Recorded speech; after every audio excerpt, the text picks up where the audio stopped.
Voilà, les élections, c'est fini. Après, les résultats, c'est chacun son avis.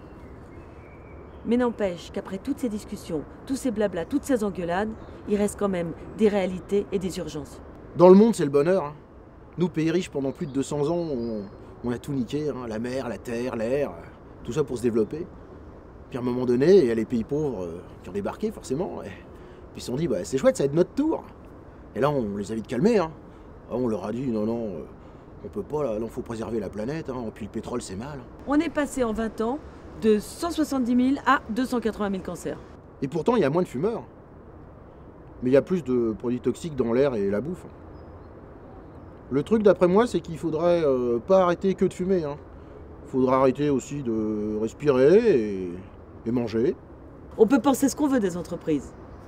Mais comment se fait-il que même les plus grandes ne soient pas obligées de rendre des comptes sur leur impact environnemental? La biodiversité, c'est une bonne partie des espèces qui ont disparu. Au début, moi, j'étais content surtout pour les moustiques. Hein. Enfin bon, c'est-à-dire, tirer un moustique, c'est remplacé par un autre.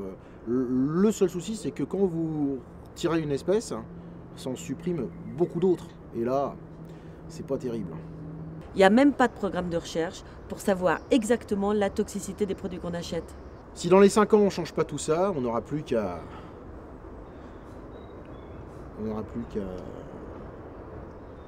On n'aura plus rien. Non. Ah oui. On n'aura plus rien. Non. Monsieur le Président, comme tous les candidats à l'élection présidentielle, vous avez pris des engagements en faveur de l'environnement.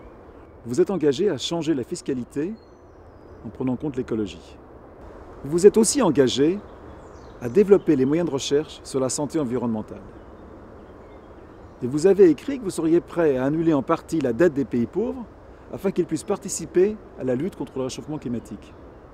Alors qu'est-ce qu'on attend pour s'y mettre ?